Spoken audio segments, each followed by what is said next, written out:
Salam dalam kasih Tuhan Yesus Kristus untuk kita semua. Selamat pagi. Renungan harian 14 Januari 2021 dari 2 Korintus pasal 10 ayat 1 hingga ayat yang ke-11. Sebelum mendengar firman Tuhan, marilah kita berdoa. Bapa kami yang pengasih, dalam nama Tuhan Yesus Kristus, kami bersyukur atas kesempatan untuk mempelajari firman-Mu pada hari ini. Ajarkanlah kepada kami kehendak Tuhan yang benar itu, agar kami semakin dewasa dalam iman dan pengenalan akan Allah. Kami mohon kuasa Roh Kudus menolong kami. Amin. Bapak Ibu, saudara-saudari yang dikasih dalam Tuhan Yesus Kristus, mari kita bersama-sama perhatikan nas kita hari ini. Saya akan membacanya untuk kita dari 2 Korintus pasal 10 ayat 1 hingga ayat yang ke-11.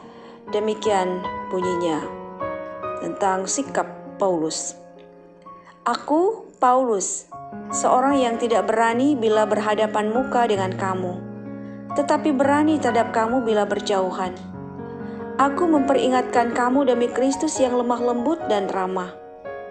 Aku meminta kepada kamu, jangan kamu memaksa aku untuk menunjukkan keberanianku dari dekat.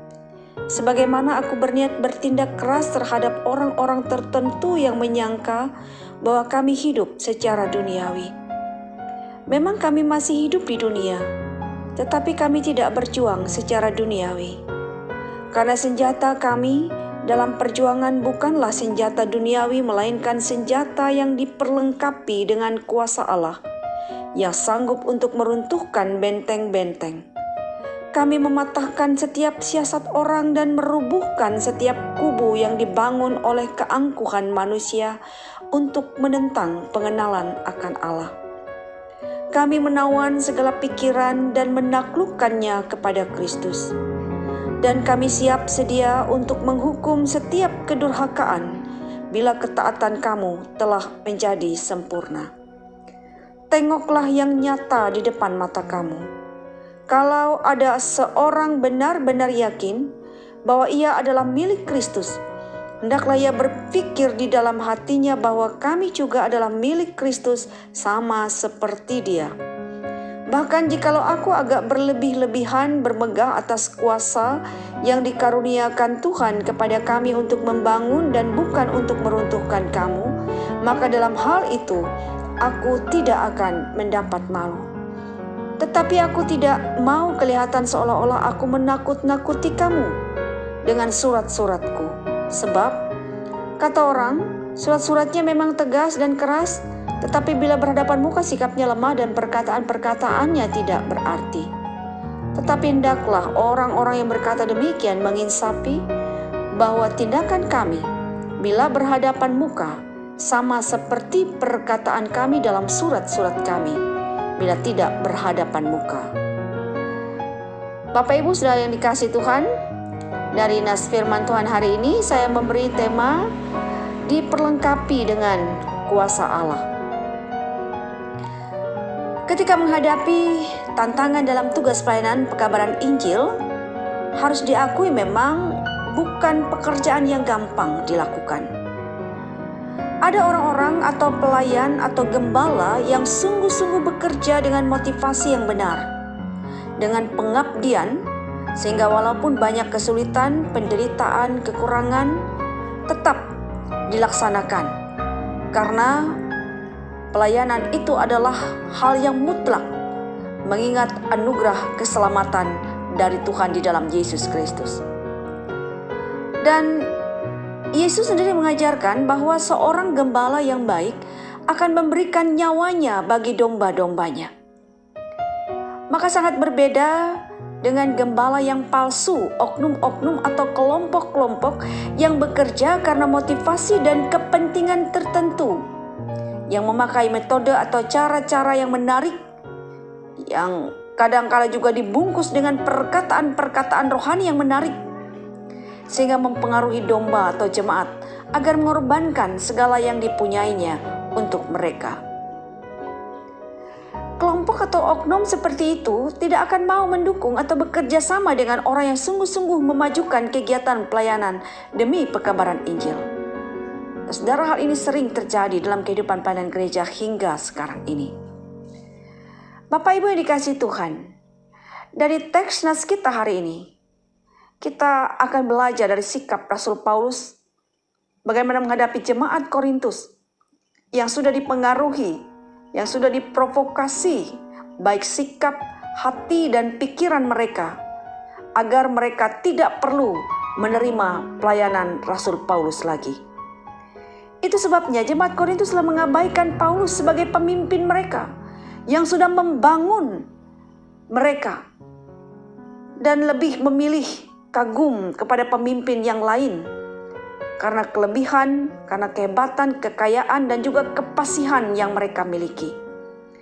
Oknum-oknum pemimpin tersebut telah menuduh Rasul Paulus hidup secara duniawi. Mereka meremehkan cara pelayanan dan pengajaran Paulus yang keras dan tegas ketika berjauhan. Tetapi bila berhadapan, kata mereka, bila berhadapan muka, sikapnya lemah dan perkataan-perkataannya tidak berarti. Itu dapat kita lihat di ayat yang ke-10. Sebenarnya Rasul Paulus adalah seorang yang tegas dan juga seorang yang sangat berani. Tidak seperti orang-orang tuduhkan kepadanya dan juga kepada Timotius. Ya, karena untuk kita lihat di pasal 1 bahwa surat 2 Korintus ini berasal dari Paulus dan dari Timotius. Karena itu Paulus membantah orang-orang yang meragukan integritas mereka seperti di ayat 11 dikatakan, "Tetapi hendaklah orang yang berkata demikian menginsafi bahwa tindakan kami bila berhadapan muka sama seperti perkataan kami dalam surat-surat kami bila tidak berhadapan muka." Rasul Paulus juga telah menegur, telah memperingatkan jemaat Korintus agar mereka menyadari dan bisa keluar dari pengaruh orang-orang atau oknum-oknum yang justru berniat buruk kepada jemaat dan juga kepada Rasul Paulus.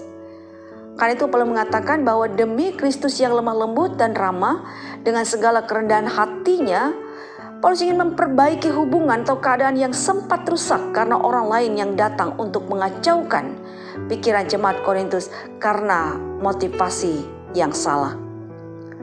Rasul Paulus menegaskan bahwa mereka walaupun masih ada di dalam dunia tetapi mereka tidak hidup secara duniawi. Atau mereka juga tidak berjuang dengan senjata duniawi tetapi dengan senjata yang diperlengkapi dengan kuasa Allah. Yaitu senjata yang sanggup untuk meruntuhkan benteng-benteng, mematahkan setiap siasat orang, dan merubuhkan setiap kubu yang dibangun oleh keangkuhan manusia yang menentang pengenalan akan Allah. Mampu menawan segala pikiran dan menaklukkannya kepada Kristus. Bahkan Paulus menyatakan bahwa mereka berani menghukum setiap kedurhakaan jika jemaat sudah memiliki ketaatan yang sungguh-sungguh kepada Tuhan. Ayat 1 sampai dengan ayat yang ke-6. Lalu di ayat 7 hingga ayat yang ke-9 Paulus meyakinkan jemaat Korintus bahwa baik dirinya maupun Timotius telah benar-benar milik Kristus. Sebab merekalah yang telah membangun jemaat itu dengan kuasa yang dikaruniakan oleh Tuhan sendiri. Sehingga tujuannya bukan untuk meruntuhkan jemaat, melainkan membawa iman jemaat kepada Kristus dan menuntun jemaat kepada kemenangan di dalam Tuhan. Saudara-saudara yang terkasih, kehidupan dan pelayanan Kristen yang sejati itu bukanlah menyangkut status ataupun promosi diri. Juga bukan untuk membangun kekaguman orang lain untuk dirinya.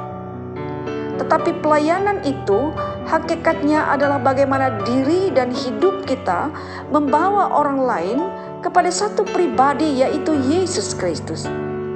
Seperti Rasul Paulus telah membangun karir kerasulannya dengan kerendahan hati, dengan pengorbanan, menderita aniaya dan juga kemiskinan.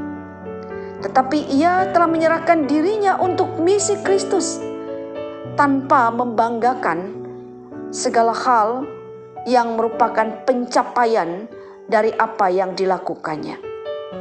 Dan mari kita juga ingat bahwa kemuliaan Kristus sendiri datang dari penderitaan dan salib.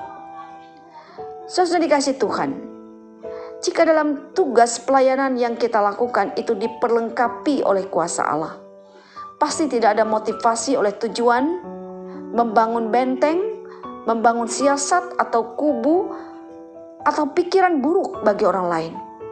Sebab senjata kuasa Allah adalah senjata untuk membangun, menuntun kita dan orang lain kepada Kristus. Kiranya firman Tuhan senantiasa memberikan semangat kita untuk memiliki motivasi yang benar, sehingga kita dapat bersaksi bagi Kristus. Amin. Tuhan memberkati.